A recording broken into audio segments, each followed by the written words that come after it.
What do you do when you've hit rock bottom?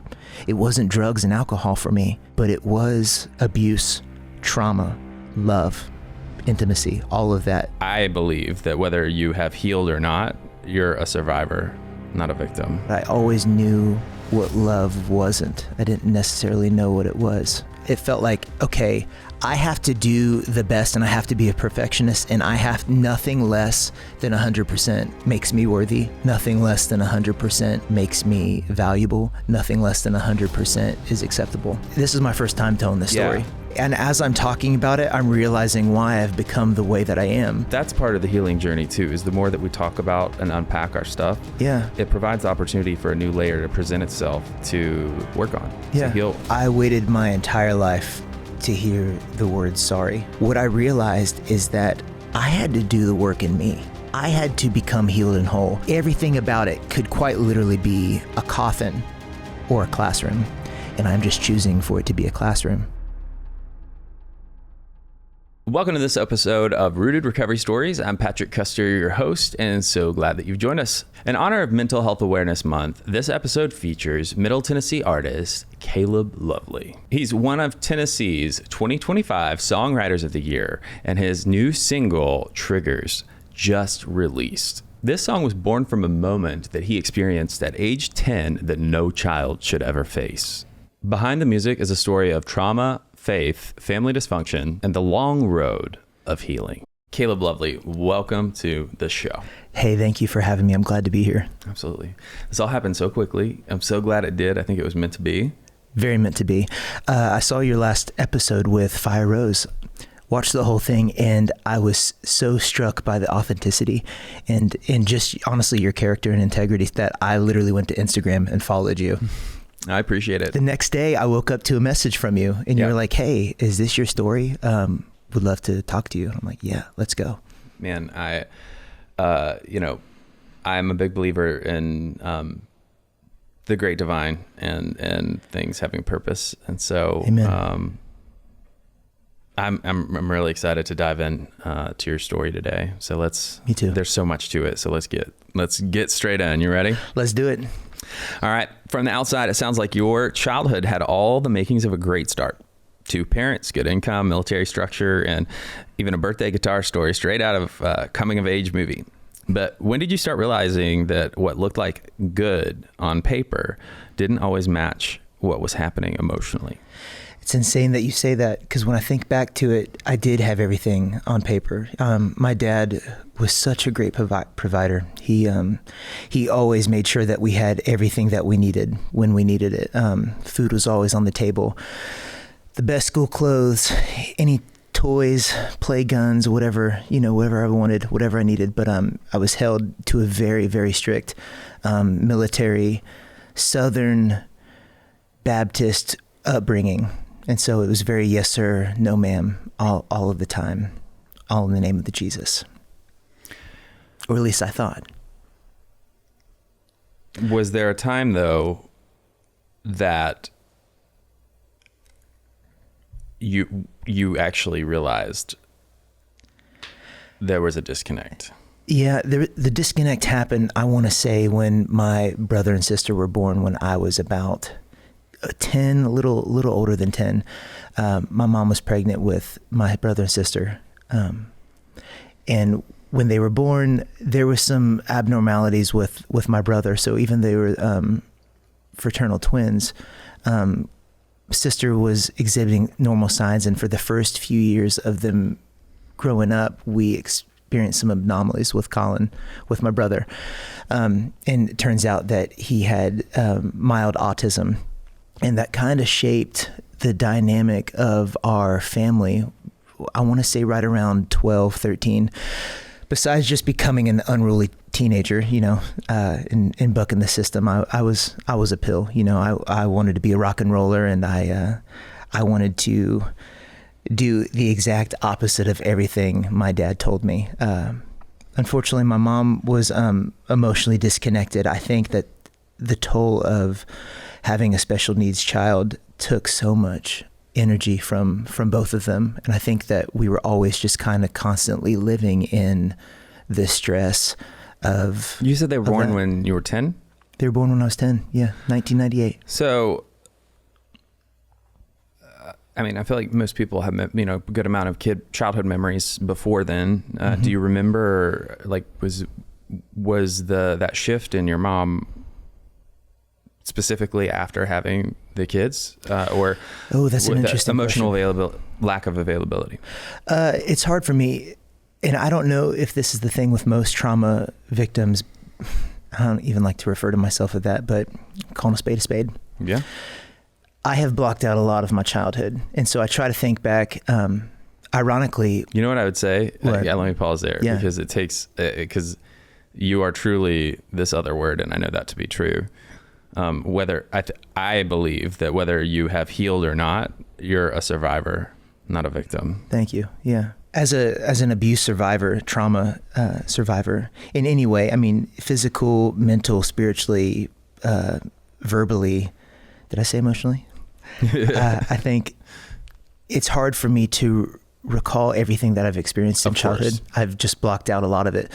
But ironically, when I'm with people like my brother, or even with my dad, and talking, I will get floods of memories that come back, and they all used to be bad, but now I'm starting to remember the good things. I had a lot of really great memories going to ball games with my dad, hanging out, listening to music, like just really him picking me up from school and going to a Cincinnati Reds game when we lived in, the 12 states in 18 years. Wait, but I have to stop you. I specifically asked you about your mom's emotional availability. You did. I'm so sorry. No, that's okay. But I want to stay on. Sometimes people redirect because we get lost because we're talking about so many things. Or were you diverting because that question made you uncomfortable? No, that's a good question. Yes. I want to be really careful with what I say about my mom and dad, because I don't want to portray like this is getting back at them.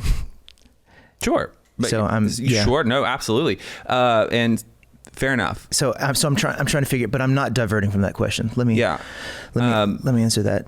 Yeah, I would say that my mom, go ahead. Well, I think because, in talking about what you shared, that there was a lack of emotional availability there. It helps identify, was this something that was marked by a major trauma solely, or was there some type of familial system happening before the twins and the difficulty that took place? There were. Yeah, do you want me to, I'll tell you. I think all of it started off really rocky. When I came into the picture, I think everything was good. Unfortunately, about 2 years after I was born, my mom and dad got pregnant with another baby, and Emily died shortly after birth, my sister. I think that was the beginning of the trauma. The stories that I've heard, obviously I wasn't old enough to know, but the stories that I've heard of my grandmother taking me away while my mother was recovering from everything that she was going through in the hospital. I'm pretty sure she might have been in a small coma, but my grandmother taking me while my dad was in the hospital with her and taking me back to Mississippi without my dad's permission, and then my dad losing his mind and getting in a car and driving 120 miles an hour through the night to get me, and then like a cop pulling him over and him telling, hey, my son's been kidnapped, and then the cop leading him to come get me, and there was just already so much dysfunction going on that I didn't even realize that I was a part of, but when Emily died, I feel like that was the thing that broke the camel's back for my parents' relationship. Ironically, they got divorced over it. Separated, went their own ways. My mom moved back to Mississippi, was living with her mother, my grandmother. And I was with that. I believe she started dating an old high school boyfriend. Have we moved forward, or is this they separated and then came back together before 10 years old? That's exactly okay. I just wanted to make sure I'm following the timeline. That's okay. Yeah, it's insane. Yep. So that I'm answering the question. Yeah. So mom gets in a relationship, gets married to this man, gets pregnant with my stepbrother, Joshua. They have Joshua. Maybe when Josh was about 6 months old, my mom divorced that man and reconciled and came back together with my father.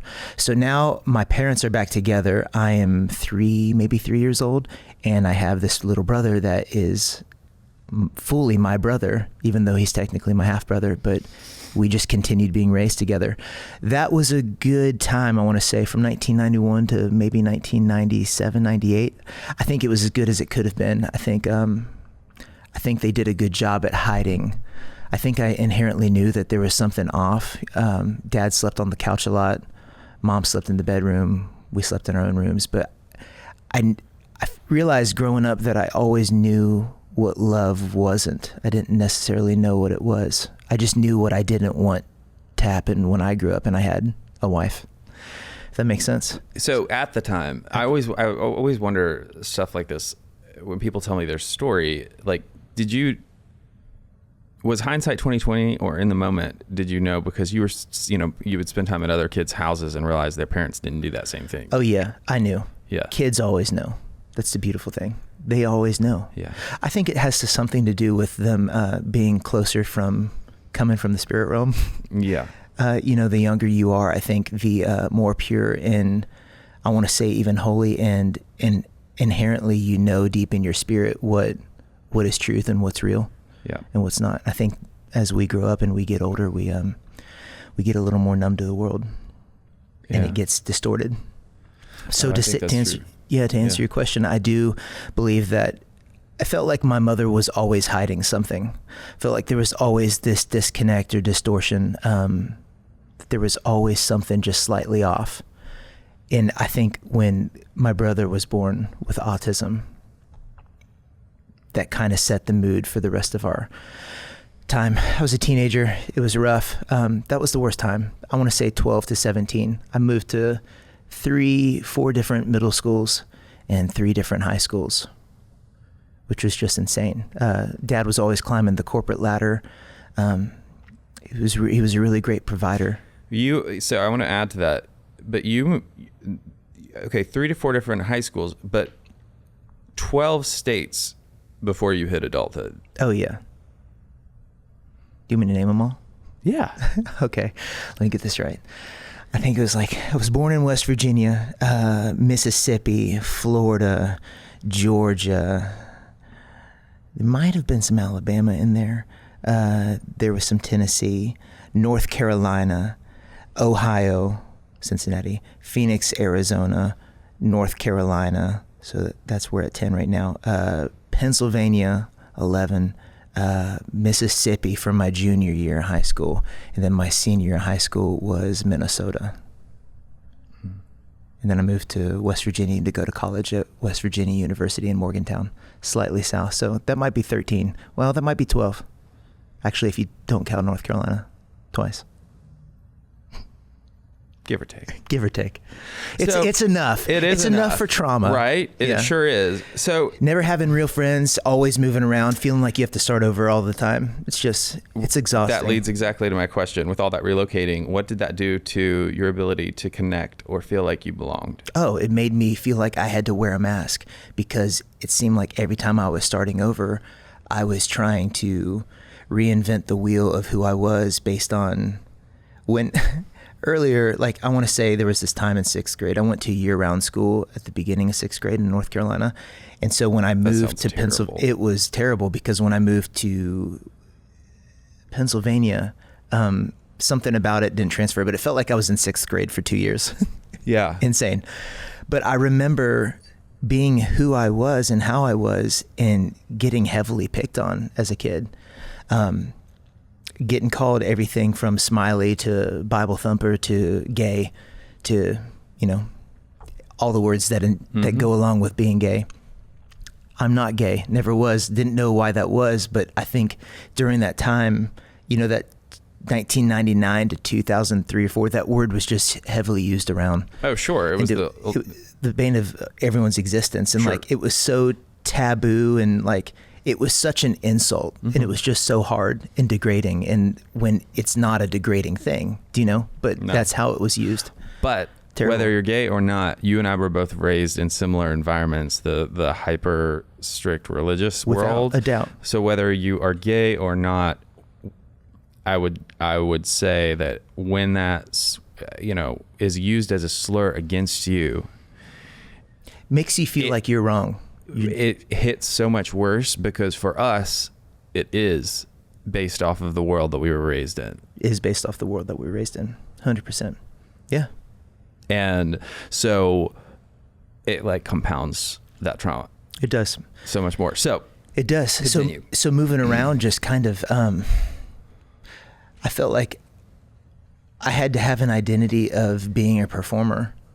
I felt like I was constantly performing, catering to the emotions of my parents, managing their emotions, managing their expectations, making sure that I was a good boy, making sure that I didn't get anything less than an A in school. I mean, I remember sometimes I'd get a C and it would be like the end of the world. And I remember I might have been 13 and I came home and I had a C on my report card, and how the news was broken to me that my brother had autism is I just got my report card and my dad was like, your worst is probably going to be his best.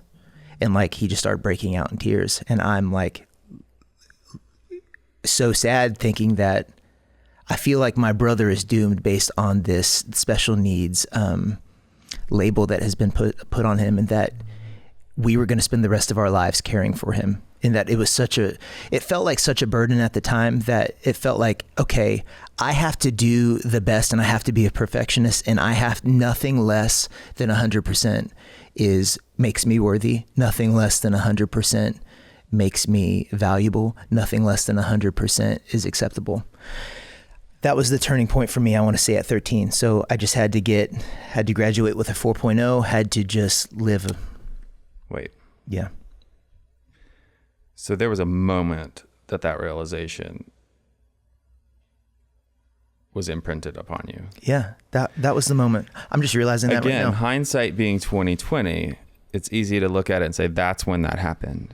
But in that moment, did you have the insight to reflect on what that meant? Like, how did that make you feel about your entire existence? In that moment and looking forward for your future? In that moment, I felt like I needed to step up to the plate and perform so that my mom and dad would love me, because of the heartache and the trials and tribulations that they're going through with having a special needs child, that I could not do.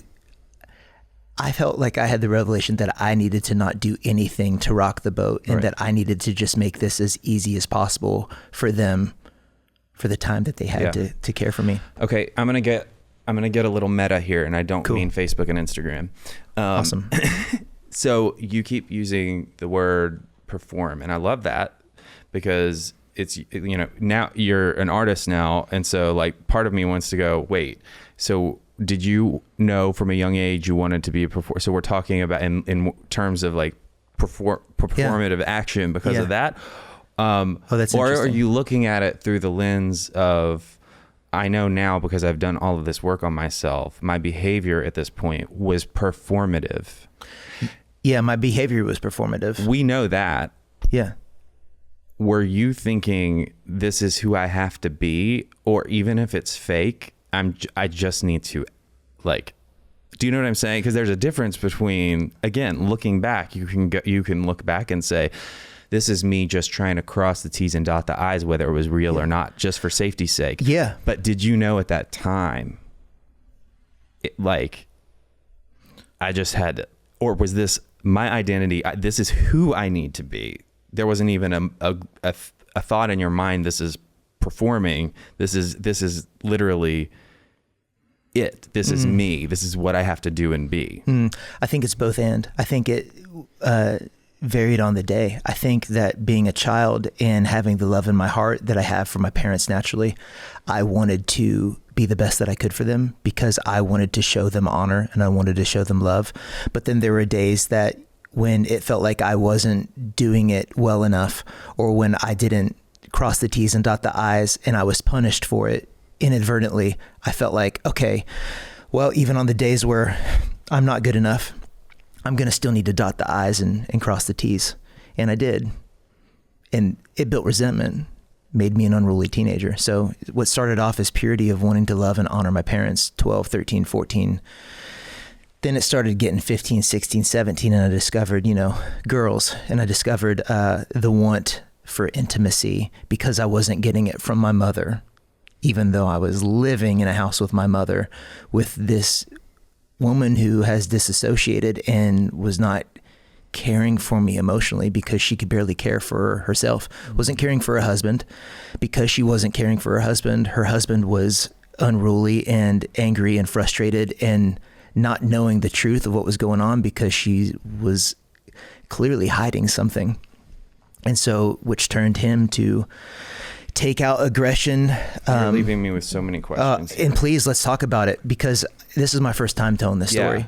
And it's tough because I'm looking back at it and thinking, and as I'm talking about it, I'm realizing why I've become the way that I am. No, you're going to have a lot of that. And that's what's beautiful about all of this. And that's part of the healing journey too, is the more that we talk about and unpack our stuff safely, it provides the opportunity for a new layer to present itself, to work on, to heal, to whatever, Yes. And I'm a big believer in both the way our brain was designed and, how my higher power works, is that like, you don't get presented with what you can't handle until you can. Yeah, exactly. And sometimes it feels like we can't handle it.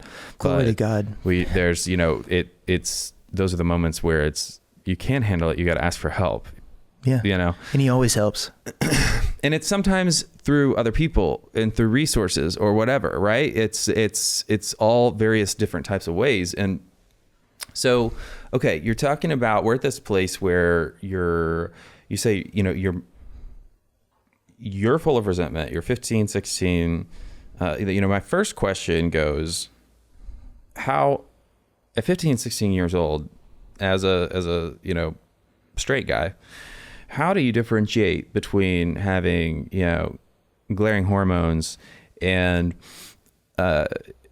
searching for intimacy? Now, I'm not challenging the fact that you were seeking intimacy that you weren't getting at home, but I'm wondering if you could explain to me how you've been able to identify the difference between chasing girls because it's hormones, and if that's what you're attracted to, like that. Boys are just doing that at that age, right? Like, bro, I love girls. That was my thing. It wasn't drugs and it wasn't alcohol. I was scared shitless to do anything like that. One, because I was always going to church Wednesdays, Sundays, Saturdays, wherever we were just always inundated with church culture. You were scared shitless to do anything like what? Chase girls? No, drugs and alcohol. Oh, okay. Yeah. Gotcha. So sorry. Yeah. Well, I mean, I was scared to a point with the girls too, because I'm living at home. I'm not driving. I'm not, what was his name? True Love Waits. You know what I'm talking about. The guy, we all had promise rings. Like the promise rings? Yeah. Oh yeah. I bought my girlfriend a promise ring. Oh my gosh. I don't think we kept that promise. No, mine ended up in the ocean. So, which one? Accidentally. Oh, accidentally? Mm-hmm. Oh, I've lost many things in the ocean. Yes. So, but, okay. That was pun intended, pun not intended. Right? I don't know. All right. How though you said, I just love girls? I think I loved girls because I didn't have the emotional connection with my mother. Like, I felt like a burden to her. So if I could find a girl who liked me because I played guitar and because I was a sweetheart, then they had me hook, line, and sinker. Do you know? What I mean by that is that I was a very committed boy. Like, I had 2 childhood sweethearts. One at 15 that I got ripped away from, that I ended up going back to after everything happened. We'll get to that. And then it was like my freshman, sophomore year was that one. And then my junior year when we moved away and I was nursing that wound, that was the first time that I realized that I was probably projecting how I felt about the girl that I was ripped away from. Hated my parents for moving me away from this girl. Hated them. Thought like being ripped away from the teenage love of your life, at least, how many times, just that was detrimental, because you're like, okay, I can tell you guys don't love me. Why the hell are you moving me away from this girl who does? But I'm 15, had to have been hard, obviously, because moving at any point, especially when you built connections, and as we've established, you already struggled with authentic connection, period. So, but I still don't understand, and would like to know if you can tell me how were you seeking intimacy in these girls that you weren't getting from your mom in a different way than just being in love at 15 and 16 years old? Very good question. I think what I was seeking from them was affirmation, validation, and quality time. That's what I was looking for. I was looking for, because most of the dates were, obviously I wasn't driving, so they were to go in to see the movie Van Helsing in theaters or something like that. And then, getting some candy and trying to spend the most of the time making out and feeling things than watching the movie. Right.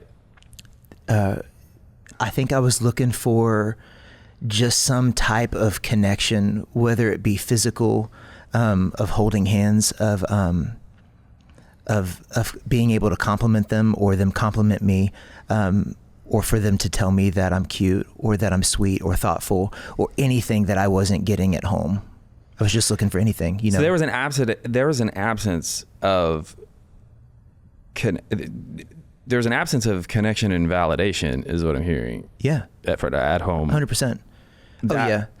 I mean, I had a dad who was a backup singer for Natalie Cole in the 80s. And they were both of my parents were performers in the Air Force in Tops and Blue. And they were traveling the world on the world, literally performing and singing for the world. So I come from that. And when I started playing guitar, my dad really wanted to play guitar. I'm a teenager. I'm going through puberty. I did grow up singing in the kids choir, but then I hit puberty and my voice changed. And I was pretty terrible from 12 to 20. But I wanted to be a singer. I have a question that's related, but it may be super naive. But when you're performing you have a career as a performer in the Air Force or Armed Services. Do they also have to go through all the training and what have you because I know, even people in, at least I think this is true, that work in admin type stuff, they still have to go through some sort of basic training. Oh yeah. They do all that. So did your parents also? Yeah, no, they were in the military first, Tops and Blue performing second for sure. Okay. Yeah, I'm pretty sure that's how that works. Gotcha. Yeah. So, but they, dude, turns out, I just heard a story from my dad. Spoiler, my dad and I have reconnected the last few months, and I have to tell you, it's been the best relationship that I think that I could have imagined with my father. A lot of things happen when, real talk, I haven't spoken to him in 8 years, and the last thing I said to him was, fuck you. It just got to the point that throughout the trauma and everything that we haven't even talked about yet, I got to this point where I gave it 3 times, and on the 3rd time, I was just like, fuck you. I'm done. Don't ever contact me again. Never speak to me again. I don't want anything to do with you. Bye. And I kept that for 8 years. Real talk. It's been 8 years of my life. 8 years of my life that my father never met my wife that I got married to. Never met. They never met. That's insanity. I was so far done with him, with them, the trauma, all of it. I still had this love in my heart for him based on who he was, but I didn't have empathy. I didn't have empathy for maybe what he went through. All I could see was what he did to me, and that's what I was functioning out of. Sure. Well, and you shouldn't have, you can't, until you find your own healing, you can't be expected to. Can't possibly see it. Empathize for your parents, your primary caregivers. That's not your responsibility to caretake their emotions or their trauma. It's their responsibility to find healing for that and not pass it on. I do believe that. So I was maybe 27 when that happened, and I had just moved to Nashville. With that being said, I've had the greatest relationship with him, and I just need to set the record straight that he has apologized to me for things that he has apologized to me more in the last 2 or 3 months than he ever has in his entire life. The palpable change that I've experienced from this man, just by his divine healing and connection with the Lord, it's undeniable. And so I'm putting out these songs that are talking about trauma and the abuse that I've endured. And it seems like a lot of people are thinking that I'm not healed. It's no, I'm able to put these songs out and write about it and put it in the world for people to get healed from, and for me to not hold that as my identity. It's not my identity anymore.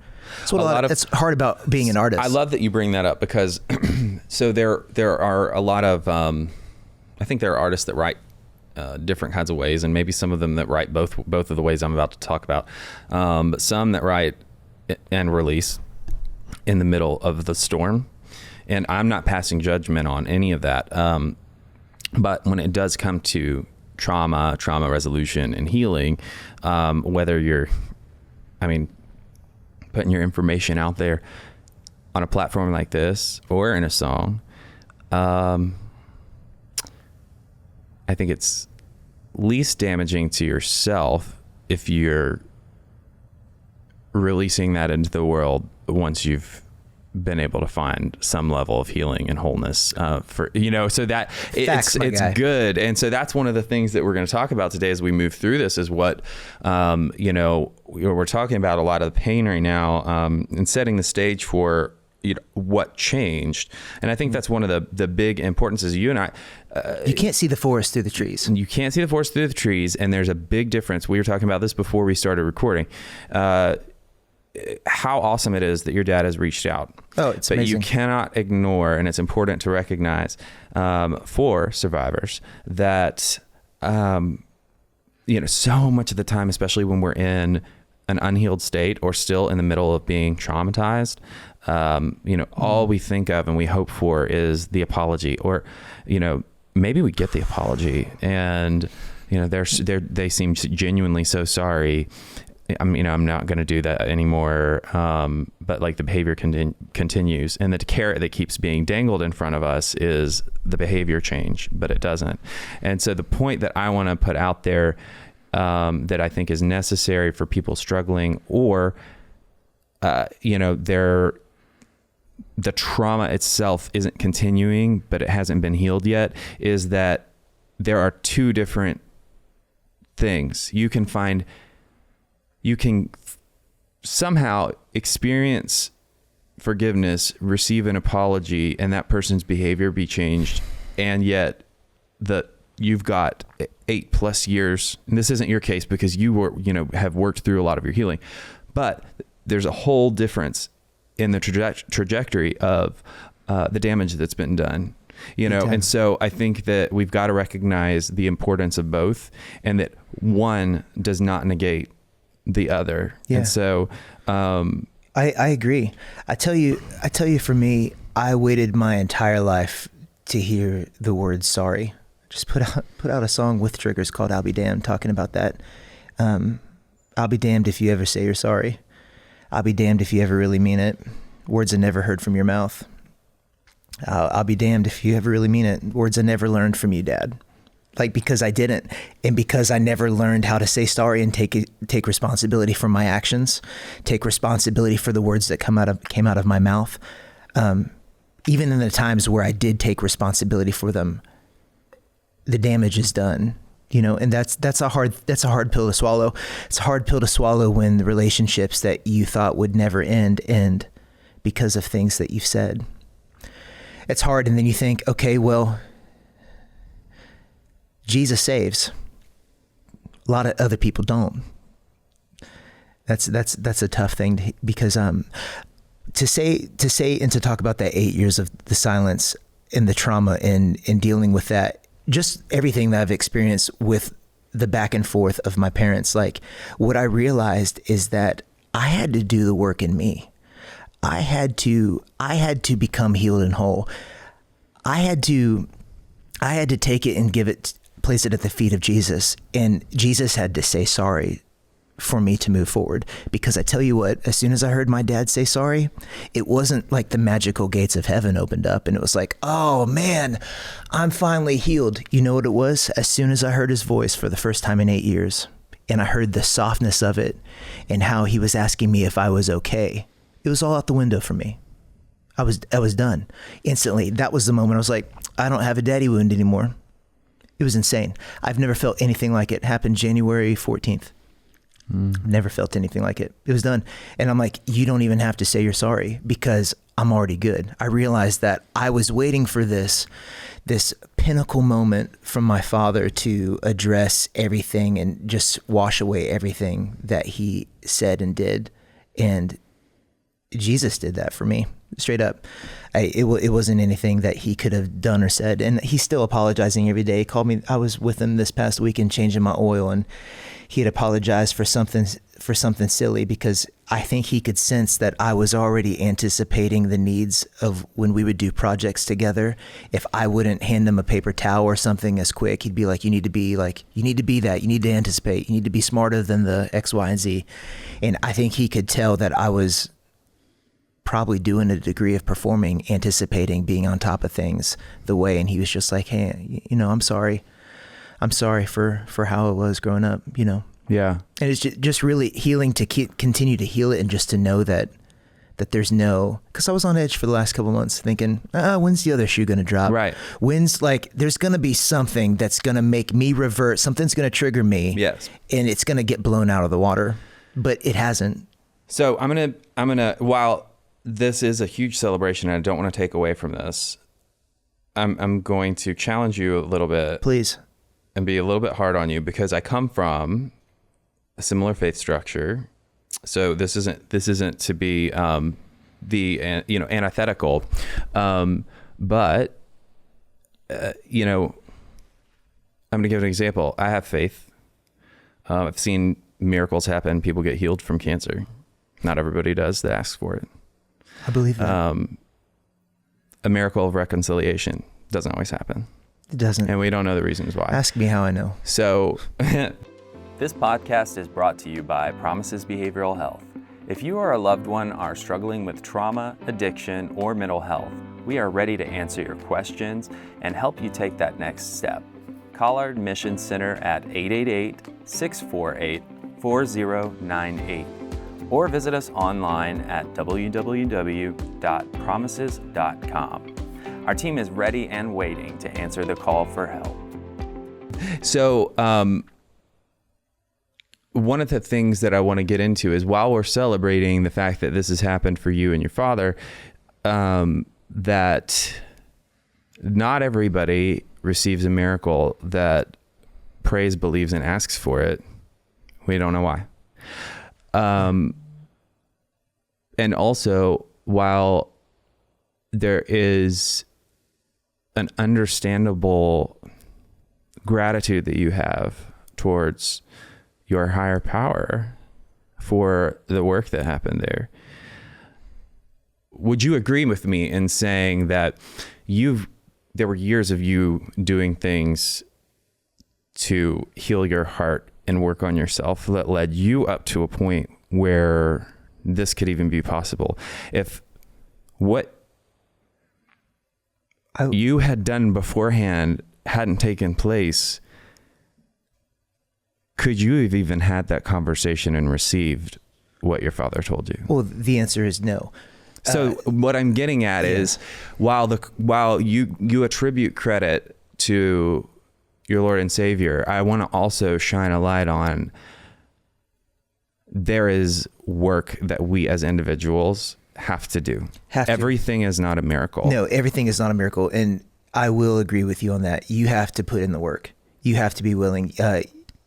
It's like you can only lead a horse to water. You can't make him drink. That. And he had, and to be honest, I know we got off the story about the crazy thing that has gone on, but it's really been the last year and a half that has been transformative for me in really putting in the work. Because for the longest time, I acted like a victim, and I just wallowed in this shit. I'm so sorry for swearing. No, you're fine. I'm still getting sanctified. And I'm more aware of it. It's fun. Yeah. With that being said, I spent my entire 20s just being the victim and ready to cut and run at any time for anything because of what I endured. After 15, 16 happened, and that kind of, I remember there was one morning. So when you say that, you spent that time being a victim, what I hear is, and correct me if I'm wrong, that you felt self-justified in whatever you needed to do. Yeah, without a doubt. The trauma and the hurt, the abuse, all of it. One, I felt like I deserved it because that was the cards that I was dealt. That's what I was given. I felt like this is my bag. This is my identity. This is what I'm supposed to be. I was meant to be broken. I was meant to be unloved. I was meant to not be good enough. I was meant to struggle. And all I had to fall back on was music. Wait, so that side note really quick. Yeah. With relationships and women, did that not translate to when you talked about how like you so easily, quickly got absorbed? Did that translate to a feeling of, if this person who checks off my boxes finds me worthy enough to date, I can't let it go because I don't know if I'll ever find someone that actually finds me worthy enough again? Bingo, without a doubt. And that's why, dude, I wasn't a whore. I was so scared because of the legalism that I grew up with that I did not just give myself away or look for just women to sleep with. Like, despite me being a rock and roller, despite me being a touring artist, songwriter, women swooning over what I do, how I sing, songs I write, whatever, how I carry myself. I don't even know if we said this part yet. You started doing music at what age? 12. And then got a guitar. You got the guitar. The guitar, hold on. You need to tell the guitar story real quick. I'll tell the guitar story. Okay, so it was maybe, you know what? I remember dancing with a baseball bat and don't say I ain't country, cowboy hat, underwear. There's Alabama. Wiffle ball bat, and listening to Vince Gill in the 90s, and I'm holding a guitar like I'm playing the guitar. And there were signs. I have pictures littered in scrapbooks of just me holding things like a guitar. Yeah. Looking back now, I just got my book from my Meemaw. So I was looking through that and thinking, wow, I was supposed to do this all along. Maybe around 9 or 10, I start listening to music, start going to Walmart, buying CDs. I think the first CDs that I ever bought that my mom let me buy, my dad wouldn't let me listen to non-Christian music. My mom would. That was a big thing in our house. Go to Walmart. I think the first 5 CDs that I bought at the time was like Lenny Kravitz 5, Britney Spears One More Time, Hanson, Middle of Nowhere. Britney Spears One More Time was my first album. Oh yeah, 100%. Backstreet Boys. I was a Backstreet Boys, not an NSYNC fan. I was a Backstreet Boy. Man. When that first record came out, I was like, holy crap. And then like Goo Goo Dolls. I think we figured out what's wrong with you. Yeah, without a doubt. I'm telling you what I am. It should have been NSYNC. Well, I'm a massive Justin Timberlake guy. Massive. It's going to be May.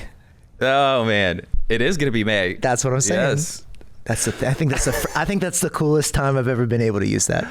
But and then the last record was Goo Goo Dolls' Dizzy Up the Girl. And when I heard the Dizzy Up the Girl record, I thought, this is what I want to do the rest of my life. When I heard Black Balloon and Iris for the first time, I thought, oh my gosh, this is my soul.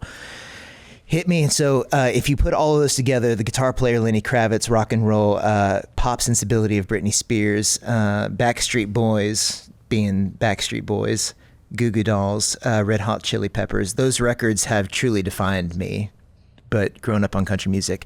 So I started asking my parents for a guitar. I want to say I might have been 11 years old, and there were a couple of stores at the time we would go to, Media Play and Sam Goody. I realize I'm aging myself. But they would have guitars there, and I would go and I'd pick up the guitars. And I remember leaving, gotten that Champaign Town and Country, might have been around 2001, 2002. And I was crying because I was begging my parents for a guitar. I was almost turning 12, maybe a week or two away. And they're like, you're just not going to stick with it. And I'm crying, and I look at them in the rearview mirror, and I said, I'm going to find a way to get a guitar, and I'm going to grow up and become a big rock star. And I'm going to run away and never talk to y'all again. In that order, which didn't make any sense, but I'm like uncontrollably sobbing, just begging for this guitar. And they're like, all right, well, if you keep talking to us like that, you're going to get whipped when you get home. And so then I just shut up, and I was like, I'm going to show you one day. And then, of course, 2 weeks later, my birthday happened, and there was a blue Fender Stratocaster used. And I'm left-handed, so he bought me a right-handed guitar, and I had it for a couple of days. The first thing I did was go on and put Are You Gonna Go My Way by Lenny Kravitz on, and I'm jumping up and down on this bed holding this guitar, acting like I'm playing, and that was the start of the rest of my life, holding that guitar. A couple of days later, he's like, do you want me to get you a left-handed guitar? And I'm like, no, I'm going to use this one. He said, well, why? And I said, well, because I want to be able to go to parties and play my friends' guitars, where those girls. I never really thought about I've been a part of music my whole life as well, but guitar was not so I never really thought about, even there being right-handed and left-handed guitars. Yeah. And that dynamic I think it's something about that, but that's very interesting about how as a kid you were like, no. I want to do it the normal way. I don't want to be. I don't want to be different. I don't want to be different. I'm already different different like enough. Yeah. Bingo. Exactly. I already have in the ways that work for me. I already have enough going against me, brother. You know. So there was that. But so grew up playing music. I was in bands. I was a worship leader at church, doing that whole thing. Well, that's where I was going with that, because my thought trail is you're talking about how so anytime a female is attracted to you, all the rock star, whatever. And because I was raised in the same environment, I was not a worship leader, but like I also fell in love with, probably didn't know it, like the majority of the worship leaders at my, you know what I mean? Like everybody glamorizes the cool rock star. Let's talk about this. Yeah. So whatever I just said, and then you put me on a stage with the brand of Jesus, glorifying his name, game over. Dangerous territory. Of course. Thank you, Lord, for delivering me from that. But dangerous. When you attach gifts, your identity and purpose, and you attach the name of Jesus to it, very slippery slope. Absolutely. A slope that I'm not willing to go down anymore. Well, and I look at, oh my gosh, the people from our generation that were that were worship leaders were either in your shoes, where they were straight and experienced the same issues of like, you put all that together, and then you've got either issues of like love addiction, lust, stuff that pulls you down a path of whatever that is, or resentment. 50% of them were gay because they're like, then you've got that whole basket of like, that. I'm not. Yeah. And they never come out, or they don't until they're way late. So they get married. Right. So, and then everyone in the church is like, something off about that. I think it's sham. And then turns out it is, or turns out something, or there's an affair going on with the drummer, something. It's been messy. We haven't even been able to talk about this. It's so compounded. I have so much to tell you. It's insane. So worship leading, I was in jazz band in school, played drums in the drum line, march snare drum. And then like 17 happened, if you let me tell you, that there was a defining morning right before Thanksgiving. My dad was like, hey, can you take the kids to the mall? Your mom and I have to have a talk. And I'm like, okay, cool. I'll call you when we're ready. I'm like, all right. They weren't ready for 6 hours. I tell you what, I spent the whole day at the mall. Got home, things were weird. Went through Christmas. It was a weird Christmas. Just felt like even more like they were disconnected, separated. Go through, this is my senior year of high school, Minnesota. One Saturday morning in April, my mom woke me up on the side of my bed and she was rubbing my head and she was super sweet. And I felt really weird about it because she had never been this sweet before. And she told me that she was going away for a while. And I was like, okay, where are you going? And she's like, I'm going to Chicago. I'm like, all right. Well, I'll see you when you get back.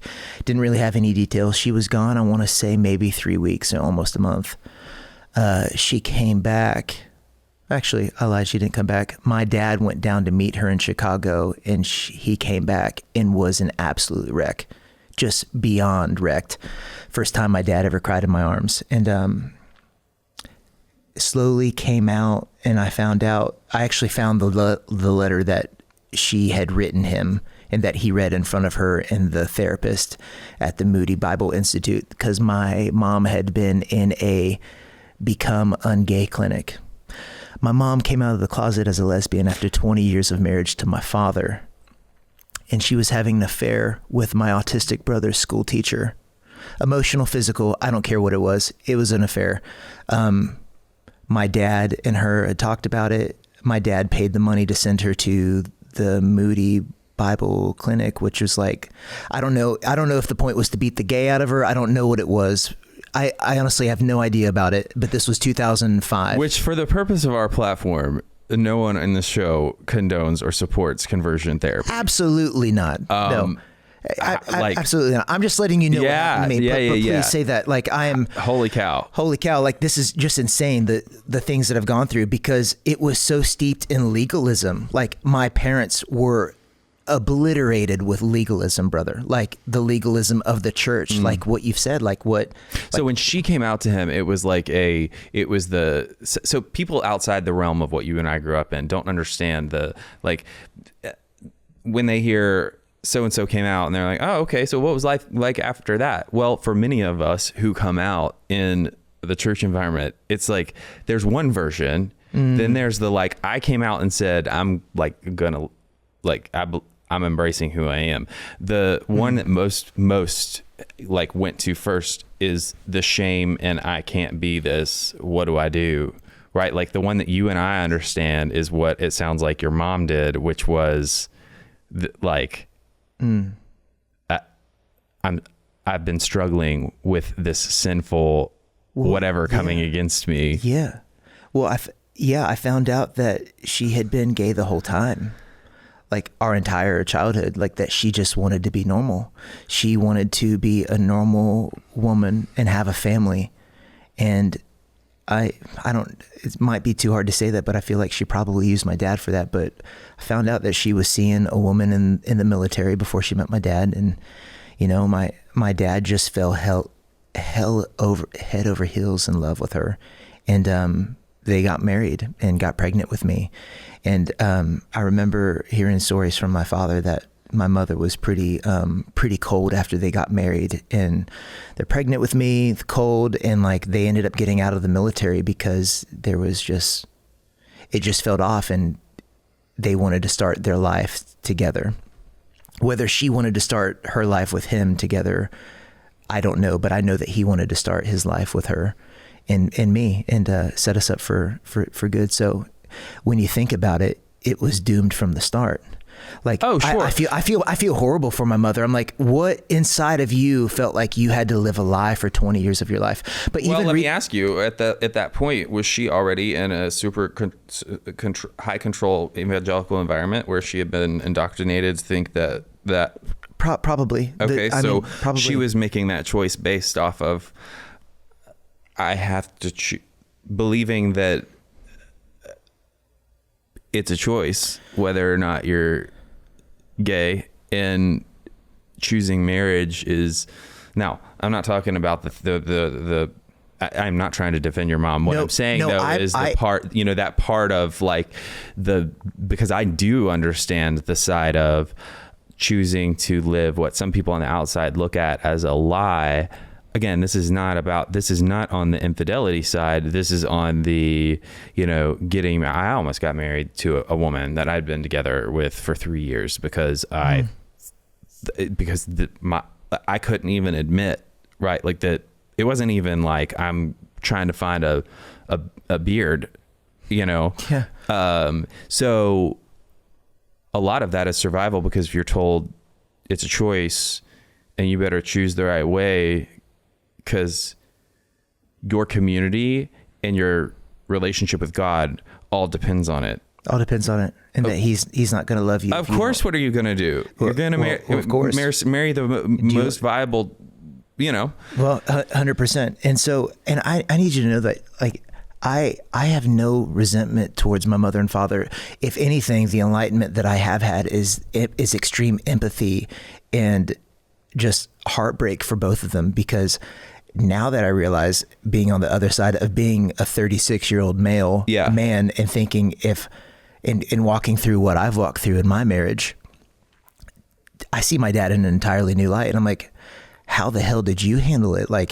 How I'm not giving you a pass for the abuse that I've endured from you, the whippings, the taking off my Dockers belt, my waffle pattern Dockers belt on a Sunday morning and lighting me up until you felt like I had enough.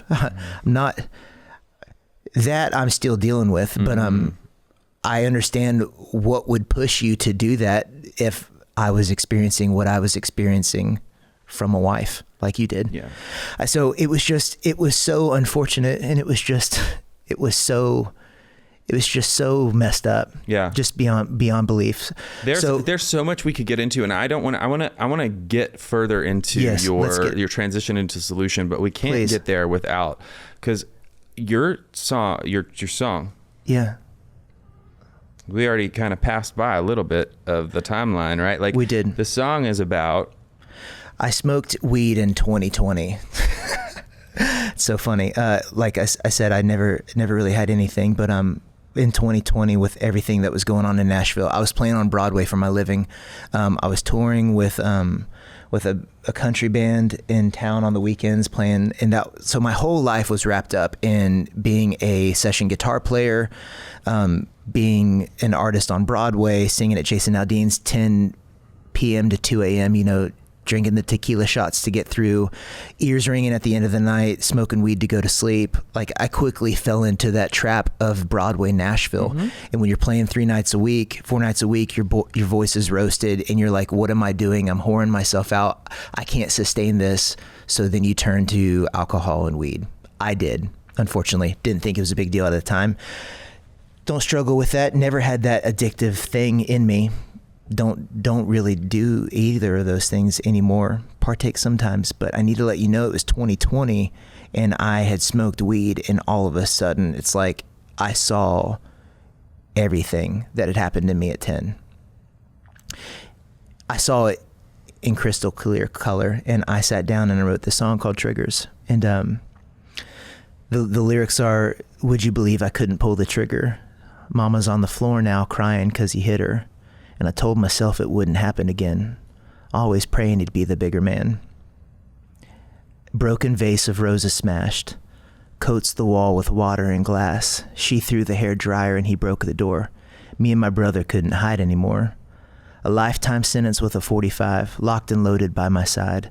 I thought 20 years down the line wouldn't leave me bitter. But now they're gone and I'm the one with triggers.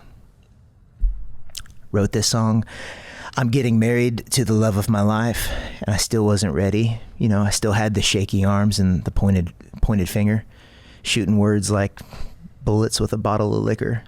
So I've written these songs about when I was 10 and mom's pregnant with the twins. It was a 2-bedroom apartment in North Carolina. I want to say it was in Apex or Cary, North Carolina. And I remember the fight was so bad. My mom was definitely beating my dad. Like, my mom was throwing hands, throwing the vase of roses. I'll never forget the wall and how it was coated. My brother and I are in the bedroom, and I remember she ran into the bathroom and she's screaming, and she had locked the door. My dad busted the door down, and they were in there. I don't know what happened between that, but I remember running into the room and grabbing the 38 Smith & Wesson, the 38 Special Smith & Wesson that my dad had. And I remember just aiming it at 10 years old, like shaking. I think the holster was still on it because I just couldn't. And I remember my dad came out, and I think I might have yelled or something that stopped them. And he came out and he grabbed it from me and put it away. And we literally never talked about it again. Ever. Never talked about it. So 10, realizing this almost 20 years later, still not even talked to my dad about it. Wait. I've literally not talked to my dad about it. He would probably tell me it didn't happen. Hold on. Go back to put it back away, and we never talked about it again. Yeah. Why?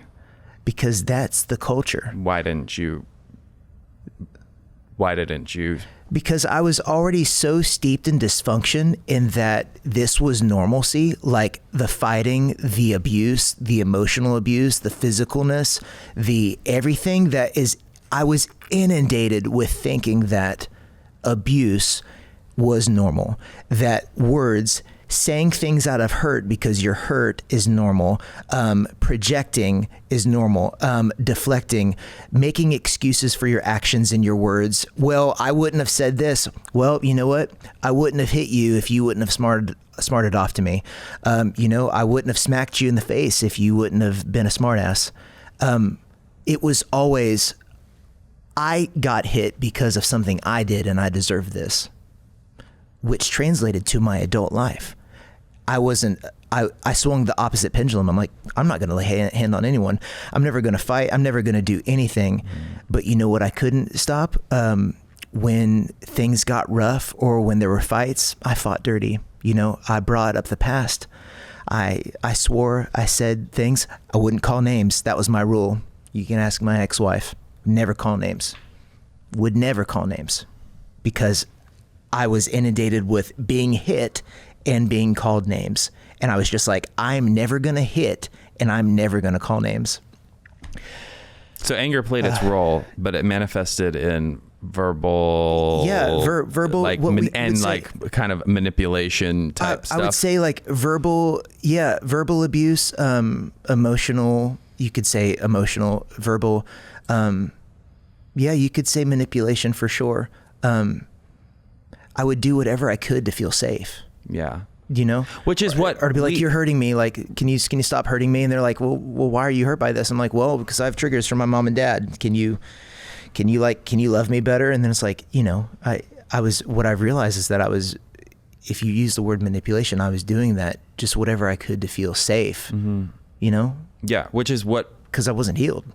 We all do. I mean, the response to all trauma is doing whatever our brain can conceive, which is the closest known skill to feel or actually be safe. So without a doubt, you know, and you know, as you say that, I think about how, because I grew up in a house where my father was, major anger issues, a rager. And I remember thinking like I will never be angry. I will never like all of the things that I'm seeing, I won't do any of that. Like that the way that makes me feel and makes other people feel is so gross and so scary.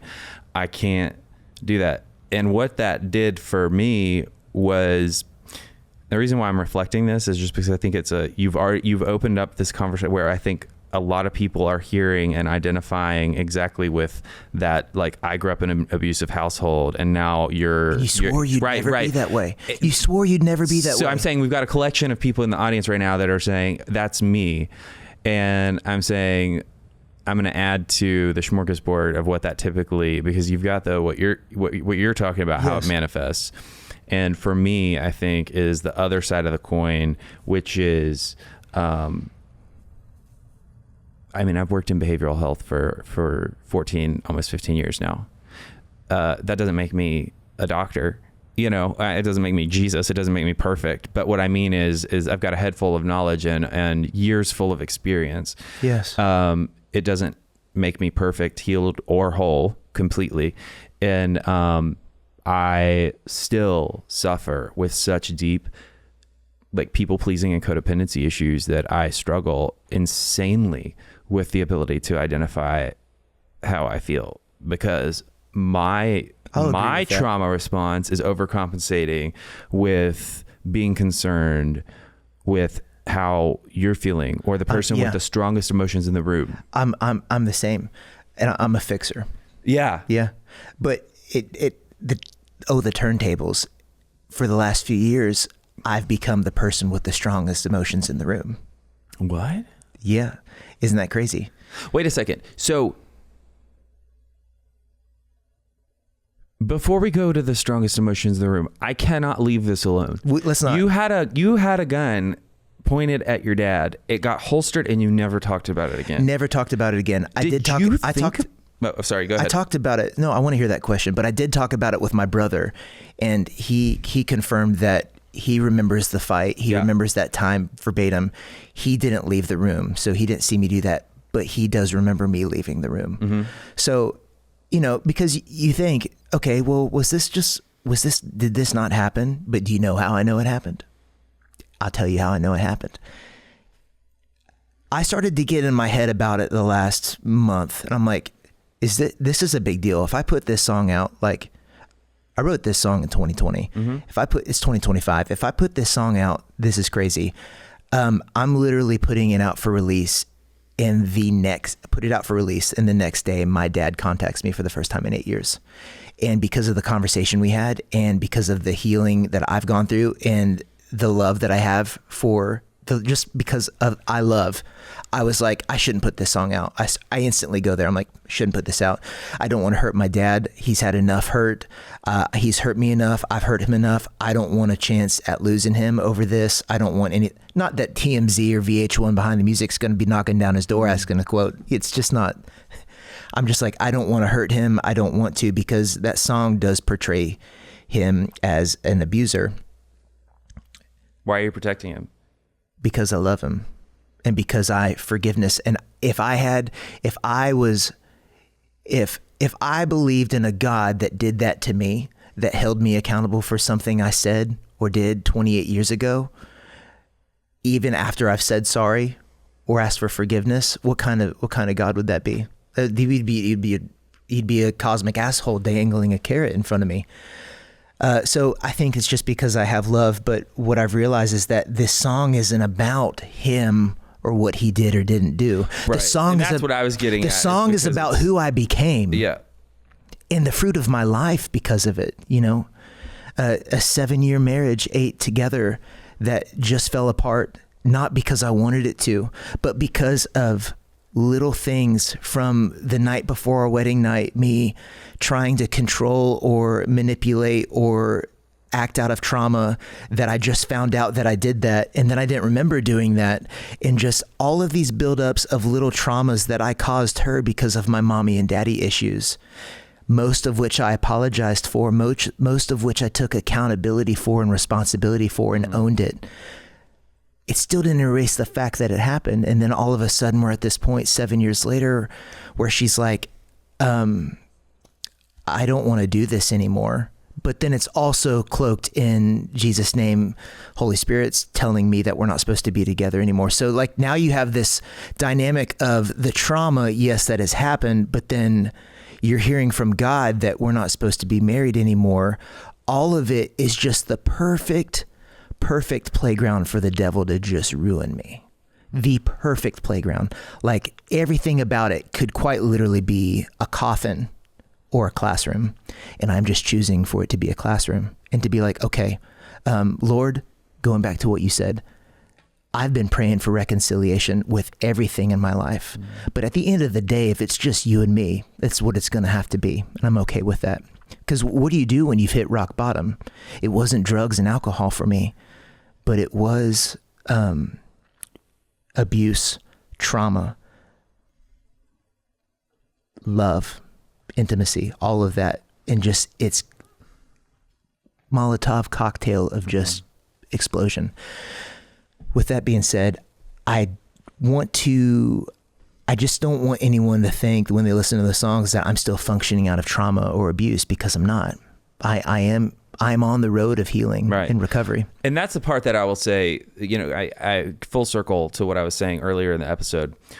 I don't bring anybody on here that doesn't have unresolved, you know, because it's not responsible.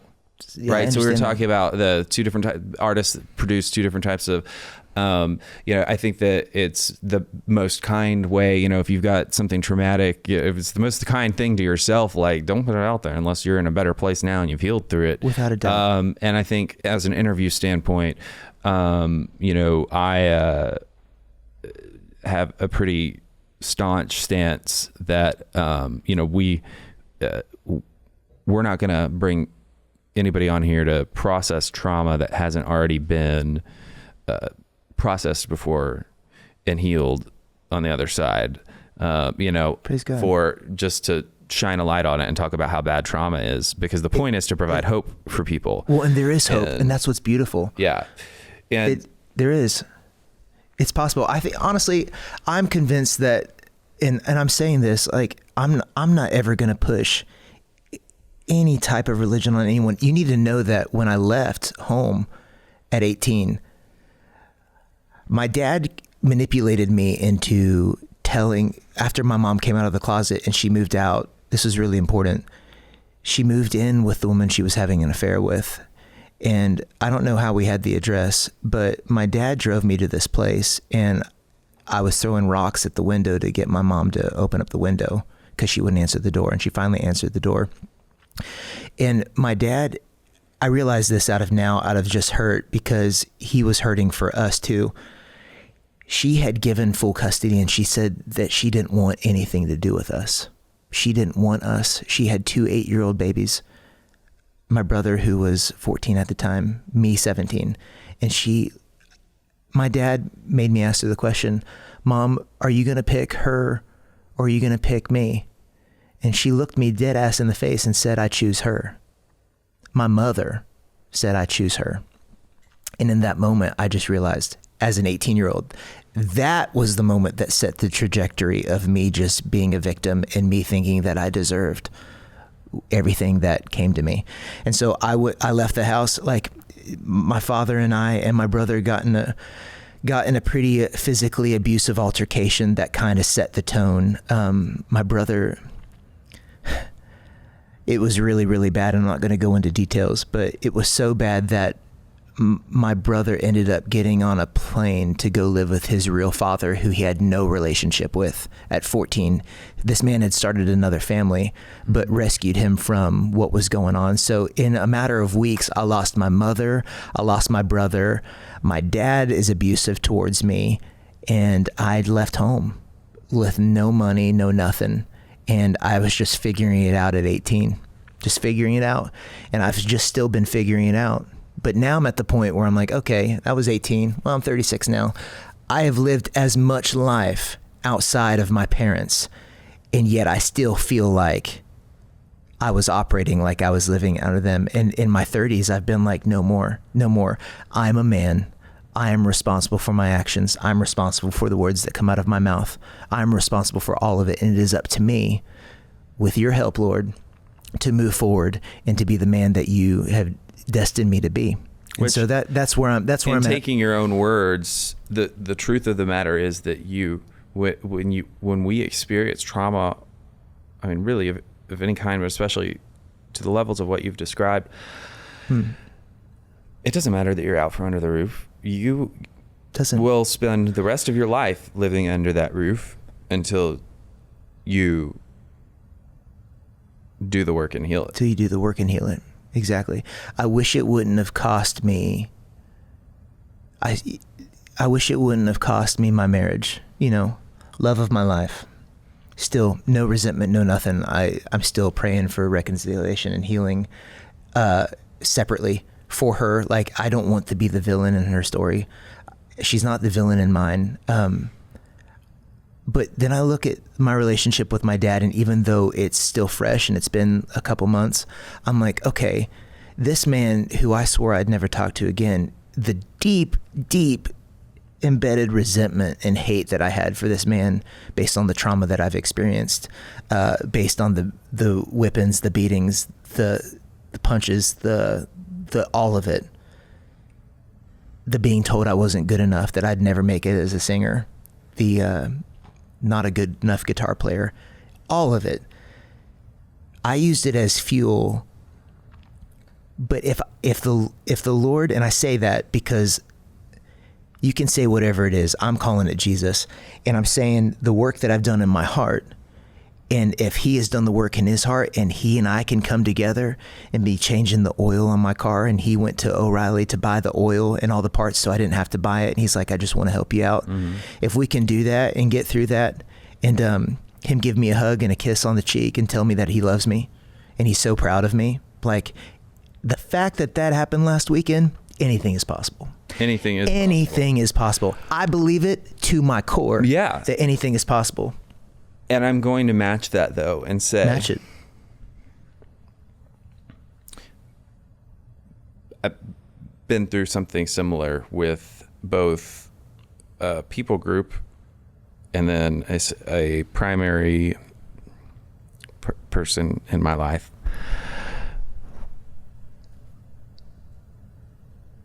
And it wasn't until I did not find true freedom until I was able to fully let go of the hope, the need for them to believe that I was right or that I was good or see my side, and let go of the fact that they may not be part Yeah. of my healed future. Yeah. Your life. Not talking about your dad, talking about the other situation, and not trying to give you advice and tell you what to do. But in my own experience, sometimes that can be so, I think it's so difficult, because when we experience the healing and we've gone through so much, that healing, though, only, like, it comes full circle when we're able to let go of the expectation of what, because like you said, anything can happen. We don't know. I think it's important to hold on to that belief, but also not live in a world of expectation that, Bingo. you know what I mean? Yeah. Well, I wake up and believe that his mercies are new every day. And so I think, well, if he can do what he's done, and if he is who he says he is, which I believe he is, then then he's got something better. And if it isn't good, he isn't done yet. You know, I always think about that. If it isn't good, then he's not done yet. And so that's what I hold. So you're still in the classroom. You talked. I love that metaphor that you said. The coffin or the classroom. To choose the coffin or the classroom. Take it. Have you? I'm gonna take it, but also, have you written I feel like you need to write a song called "The Coffin or the Classroom." I probably should. That is such a magnificent metaphor. That's beautiful. I'll give you I talk about all the time about how, like, we're constantly faced with a fork in the road of when what feels like you've just been shit on, or the most difficult moment in life where you have, like, what the hell am I gonna do? I can't make it past this. Yeah. Coffin or the classroom. Yeah. Or it can just be like a kind of bad day. Coffin at the freaking classroom. Like, literally at every given point, we have that option. We have a choice. And it's a choice. When you take it to what I love about that metaphor is that you take it to the absolute extreme. And when you force my brain to go to two polarizing opposites, it presents the reality. They're diametrically opposing choices, insanely, that will take us polarizing in the direct opposite direction. I'm repeating myself. Depending on what our perspective and our choices. Polar opposite direction. Yes. Yeah. And so, man, beautiful stuff. Insane. Yes. So I want to ask you about something, because we talk a lot about therapy here. We've talked about how spirituality has helped you, and I think that's such an important, and obviously, you know, I've shared with you about how, you know, my personal faith has been huge in my own process of healing, aside from what I was raised with. Like, my faith now is not that. My faith is not that either. Yeah. Thank God. Like, goodness sakes. Yeah. But you mentioned that therapy both helped and hurt you. Yeah. For real. What? Yeah, it's crazy. First off, I'm just going to go ahead and say that I am not in therapy right now. I think it's just because I have experienced so much betrayal in therapy. I had a therapist that was great for me for years, was awesome, really made me not a completely insufferable human being throughout my 20s, which actually came from a long-term relationship that she was like, hey, we need to go to therapy or this isn't going to last. And I'm like, okay, well, I've never done it, so I've tried everything, but let's go ahead and do it. Ended up sticking with him.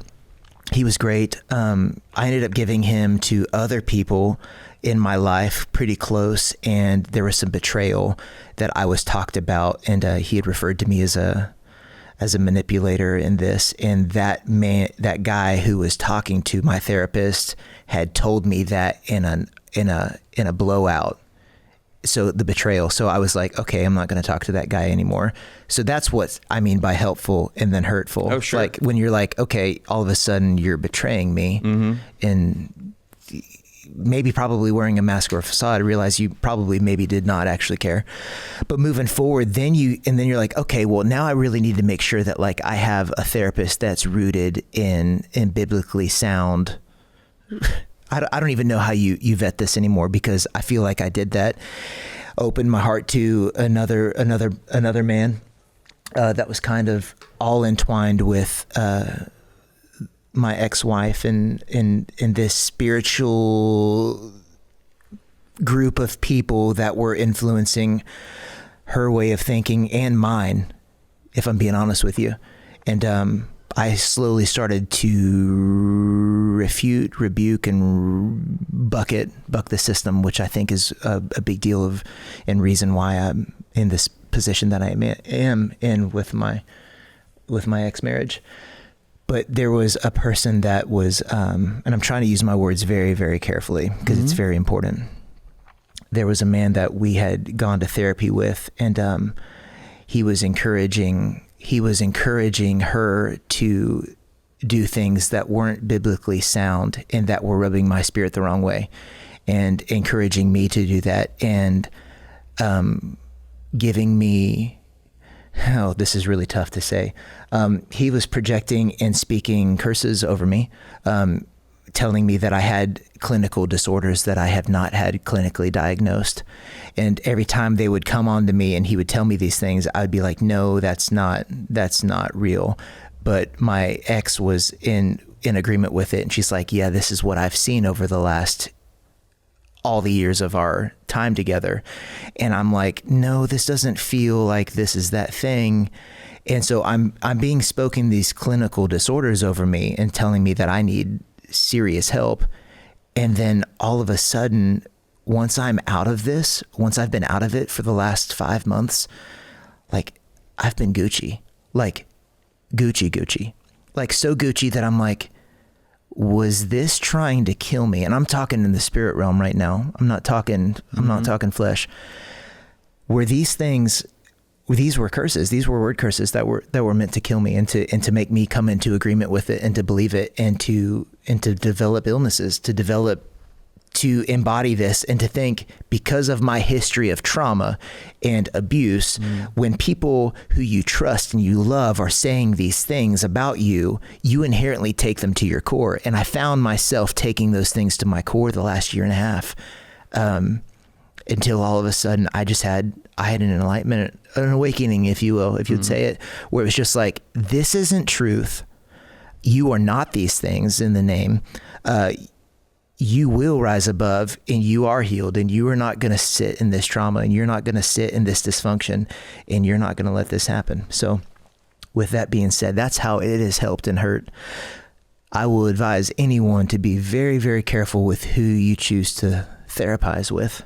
Well, let me especially in the name of Jesus. So I get exactly. So I have my own personal qualms with people who like center themselves in Christ-based. I'm a Christian.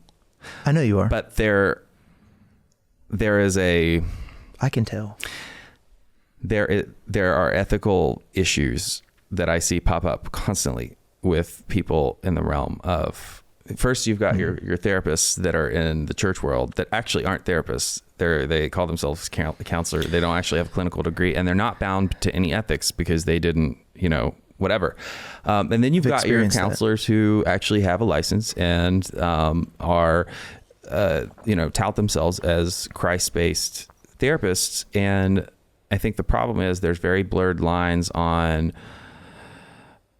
because therapists are trained to approach from respect. I mean, an atheist who goes through school should provide therapy in a way that authentically and wholly provides good therapy to you, respecting your faith. It doesn't, now I get that some people wouldn't align because they feel off, right? Like if being that intimate with an atheist. But my point is that there is there is this the whole realm of, I can only be like, I need to go to a therapist that everything Jesus is all over their practice page. Yeah. And like it's a brand. And Like, it's like, you're safe here. So all too often, the problem is that what I see in those environments is exactly what you're talking about. Enmeshment, confidentiality not being held, ethical standards not being up to par. I'm not saying that that's what all Christian therapists do. I'm saying that it's common that I've seen that in my years of being in this field. And so it makes me... I've experienced it, so I receive what you're saying. So what I want to ask you about, though, is how, if you're sitting there with because I have to say, if I'm an audience member right now listening to a mental health podcast, my question for you is, what told you... I'm sitting here with was it a licensed mental health professional? Or were they a church counselor? No, I want to say that they were a licensed clinical counselor. Okay. Yeah. So you're sitting with a licensed clinical counselor. What told you that they either didn't have the correct information to give you a proper diagnosis, or that it was... Do you know what I'm saying? Yeah. Because I'm equivocating that with like going to the doctor and saying because I have to play devil's advocate here. Okay. You go to the doctor and they say, we think you have there's some signs that you've got cancer, and you're like, screw you. So you're asking how did I know? How did I figure it out? Why? Yeah. Why? What did you use as your reasoning to say this is not? Now we're really getting into the spirit realm. I want to say it was a mixture between my discernment. And when I say discernment, I mean like direct download what you feel in your spirit when things are just hitting you the wrong way. Like, I don't know, that doesn't sit right with me. Combination of that, and then people who didn't know the situation, what was going on, coming up to me and saying, hey, I felt from the Holy Spirit, fill in the blank, that, hey, I'm praying for this because I'm sensing that someone is speaking into your situation on both sides, and it's not the truth. I had 3 different people come up to me, tell me that didn't even know the situation and what I was walking through, because I'm a very private person until now. Even in regards to this, I didn't think I was going to be talking about this today. But the spiritual warfare that I have encountered and on the battlefields of this has been so diabolical. I can't even put it into words. But I'm telling you, between discernment and then people coming up and giving me a word at the church I was going to, pulling me aside and saying, hey, I don't know what's going on, but I was praying over you today and Holy Spirit told me this, and it would be dead on. Yeah. Like, I'm telling you, like, dead on. And I need you to know that I'm not this, like, I know people who say they're not crazy or are not crazy or actually probably crazy, but you need to know that it was important for me to tell you that from when my mom said that she was out, like from 18, I think I played in Campus Crusade for Christ, and then like I got a job as like a worship leader at churches, but like even though I was a worship leader at the churches, it was a job for me. It was a place for me to feel safe, to provide financial provision. And but then when I was not there, I wasn't living a double life, but I was a victim. I was not believing that I was healed. I was like, no, this is it. But when I would go to church on Sunday and sing and lead worship, like that was my time to pour out to the Lord and just hope that he would meet me where I was. But I wasn't doing the proactive things to be a good leader in the church, a good leader in the kingdom. I wasn't. I was operating as a victim. Right. So with that being said, I should not have been a worship leader. Anyone who I've led you in worship, please know that the Lord uses it for good, and it was, but I was not. Well, I think that's one of those things where too, I'm going to pause you right there. So I one of my favorite and all-time people that I interviewed was a pastor, what people refer to as a fallen pastor, that, and I'm just going to tell you what he said, because it was a big church and everybody knew, and it's a huge scandal in town. And, he said, my hope is that and all the people that I shepherded during the time, regardless of what my wrongdoings or the times when I didn't have the best of intentions, that God was still able to work through me. He was. And I believe that. You'd be crazy to think he wouldn't. But I really want to dig in and challenge you here, because we're running out of time, and I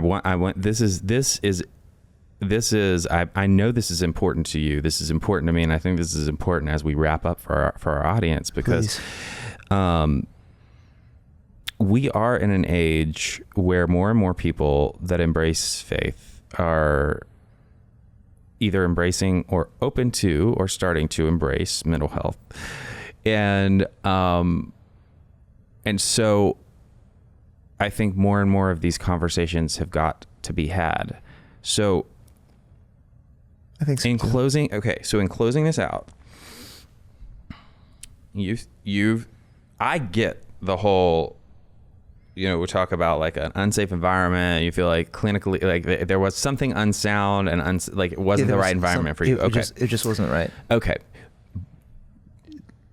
But you also told me that part of the result of your trauma was that you were manipulative, and that it showed up in your relationships in ways that you didn't say this word, but what you were talking about is that you would gaslight in certain situations where you felt cornered. That's fair. So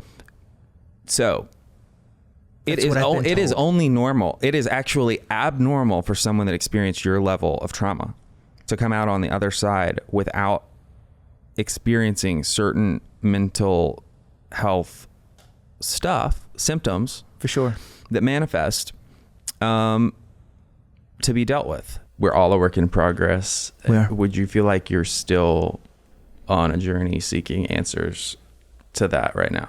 To the curses that were spoken over me about the clinical disorders, no. But to him constantly revealing me truth, yes. In all of it. You can't see through the storm. You really can't. It's really hard for you to. You have to. What I'm learning is that I just have to put one foot in front of the other and do the next right thing. Mm-hmm.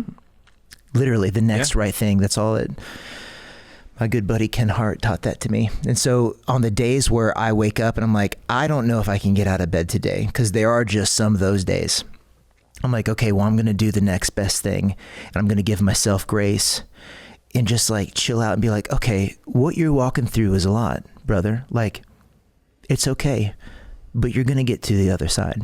And so that has been my saving grace. The next best thing, constantly spending time in reflection, meditation, prayer, the word, worship. Like I'm massive. I have this 24-hour worship playlist that just plays on a speaker in my house all of the time. And like, I'll just find myself busting out in random worship. And I'm like, I'm not a worship leader. I don't play at a church. I don't go to a church. I don't do anything. And so I'm like, okay, the fruit of my life, Lord, I just want it to reflect you. And I want to be healed and whole. And I'm open to doing whatever that is. If it's medication, if it's clinical disorder, diagnosis, whatever it is, I'm open to it. Just reveal it to me. So that's where I wanted to get to with you. Reveal it. Because I felt, I'm going to be honest with you here. I felt as you were talking about that, it was a little bit emotionally charged about what happened with you. And because it's fresh. Right.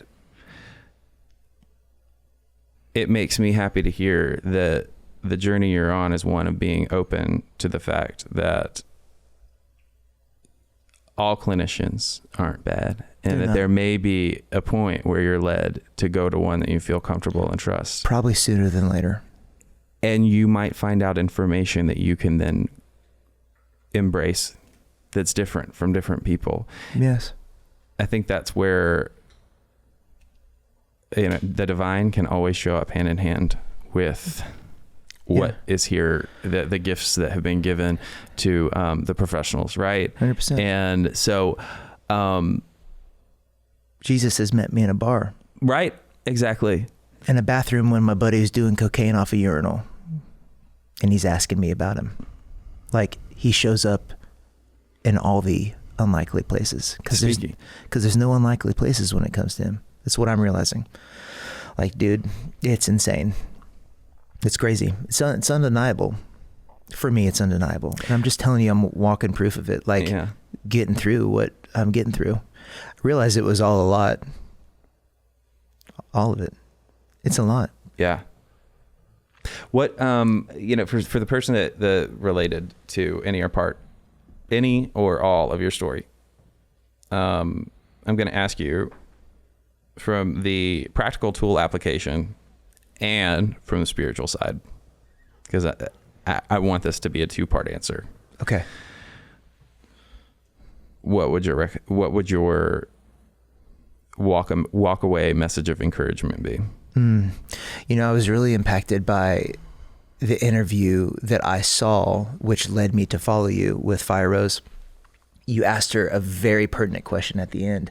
And it's like, how do you explain, what do you suggest people do who don't know about Jesus, God, whatever it is? And she was like, find it be open to finding it in places that you haven't found it before. Be open to, showing up in nature. Like how she said it was that the Lord shows up and meets you right where you are in whatever you're willing to be. He's going to, like, he'll show up to you in a stranger buying you coffee at the coffee house if you're open to it, So I would just say, I'd probably echo that answer. I would say, be open to it. When it was so profound, because she took a second to answer it. And it was such a good question. And I remember thinking, man, I don't know how I would answer that question, but I thought it was a profound answer.